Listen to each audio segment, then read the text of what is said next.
14 సంవత్సరాల లోపు పిల్లలను పనుల్లో పెట్టుకోవడం చట్టరీత్యా నేరమని, అందుకు కఠినమైన చట్టాలు అమలులో ఉన్నాయని, పిల్లలందరూ చదువుకోవాలని, వారు పనిలో కాకుండా పాఠశాలలో ఉండాలని, అలా అయితేనే కార్మిక చట్ట ప్రయోజనాలను కాపాడిన వారం అవుతామని, అదేవిధంగా భవన నిర్మాణ కార్మికులకు మరియు ఇతర ప్రమాదకర పనుల్లో పనిచేసే కార్మికులకు యాజమాన్యం అన్ని రకాల రక్షణ చర్యలు తీసుకోవాలని, అదేవిధంగా అనేక చట్టాలను గురించి వారికి వివరించి ముందు జరగబోయే నేరాలను తగ్గించాలని ఈ రోజు జిల్లా కేంద్రంలోని భవన నిర్మాణ కార్మిక సంఘం భవనంలో మేడేను పురస్కరించుకుని జరిగిన న్యాయ చైతన్య సదస్సును ఉద్దేశించి ప్రసంగిస్తూ చెప్పడం జరిగింది.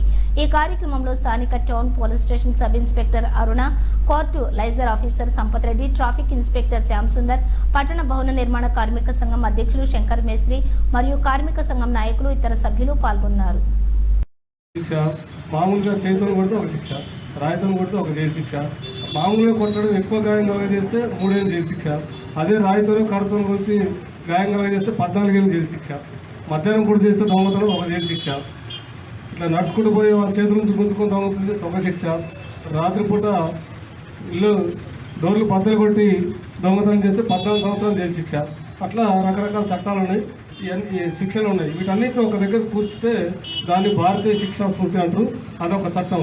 అది కాక అడవులు నరకడం అదొక చట్టం, అటవీ చట్టం. అట్లాగే వన్యప్రాణులు జంతువులు వేటాడడం అదొక చట్టం, దానికి శిక్షలు ఉన్నాయి.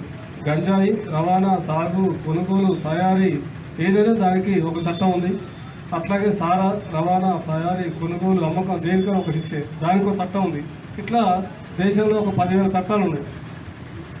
అట్లా కాకపోతే ఎందుకు చట్టాలు తెలుసుకోవాలి? నాకేమవసరమైన చట్టం, సాయంత్రం అయ్యేలోపు నేను 300 పని పోతే 300 వస్తాయి, చట్టాలతో నాకెందుకంటే కుదరదు. ఎందుకంటే చట్టం యొక్క ప్రాథమిక సూత్రం ఏంటంటే తెలియచేసినా తెలియచేసినా తప్పు తప్పే. ఒక వ్యక్తి యొక్క చర్య చట్టంలో ఏదైనా నేరంగా చెప్పబడితే శిక్ష తప్పదు, తెలియచేసినా తెలియకుండా శిక్ష తప్పదు. కాబట్టి అందరూ చట్టాల గురించి తెలుసుకోవాలి. తెలుసుకోకపోతే ఏమైతే పక్కోని కొట్టారే నేను కొట్టడం తప్ప నాకు తెలియదు అంటే వాడు వచ్చి పొడిచి నిన్ను కొట్టడం చంపడం తప్ప నాకు కూడా తెలియదు అంటాడు. అట్లా తెలుసుకోవాలి. అట్లాగే ఒక రైతు ఉంటాడు, 6 కాలం శ్రమిస్తాడు.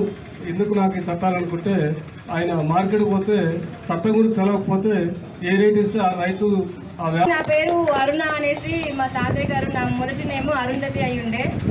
మేము ఫ్రమ్ ఏఐటీసీ బ్యాక్గ్రౌండ్ నాన్నగారు. సో నాకు మీ కష్టాలన్నీ కూడా మీరు ఎలా ఉంటారు ఏంటి అనేది ఒక అవగాహన ఉండే. సో ఐ ఫీల్ ఈరోజు మేడే అంటే నేను ఇప్పుడు ఇక్కడ ఆఫీసర్గా ఉన్నాను కాబట్టి నేను ఇంటికి వెళ్ళలేను, కానీ మా ఇంట్లో ఒక పండగ వాతావరణం ఉంటుంది. మా ఇంటి దగ్గరికి అందరూ కూడా ఇప్పుడు కొంతమంది హమాలీలు ఉంటారు, మీలాంటి వాళ్ళు ఉంటారు, అందరూ కూడా వచ్చి ఆ రోజు ఒక సంవత్సరం అంతా కష్టపడతారు. మేడే అనగానే ఏదో మనకి ఏదో సంథింగ్ ఫీలింగ్ వస్తుంది అనమాట. సో ఈరోజు నేను యాక్చువల్గా నేను ఈ కార్యక్రమంలో ఉంటాను అనేసి అనుకోలే, but I'm feeling very happy.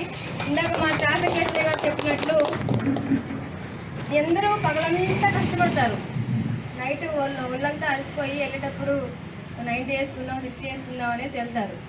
మీరేంటంటే మీ అలసట తీర్చుకోవడం కోసం మీరు ఆ విధంగా చేస్తారు. సో కొన్నిసార్లు ఏంటంటే ఇప్పుడు మన మిర్చి గోడౌన్లో కానీ లేదంటే ఇంకా అటు మన మున్సిపల్ ఆఫీస్ వైపు ఉన్న హమాలీలు కానీ మీరు కానీ భవన కార్మిక సంఘం వాళ్ళు కానీ వస్తున్నప్పుడు మేము వాళ్ళని ఆపి మా డ్యూటీ ప్రకారం మేము చేయాల్సి వస్తుంది.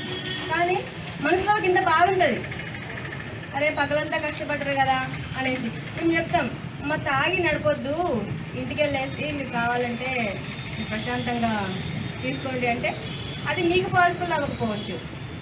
కాకపోతే ఎందుకు మేము ఇంత స్ట్రెస్ చేసి చెప్తామంటే ఇప్పుడు ఎవరమైనా కానీ మేము కానీ జడ్జి గారు వాళ్ళు ఇప్పుడు ఎందుకంటే మేము చేసే కేసులన్నీ కూడా సార్ వాళ్ళ దగ్గరికే వెళ్తాయి.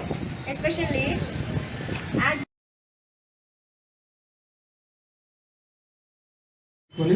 ప్రజలు వారి హక్కులు బాధ్యత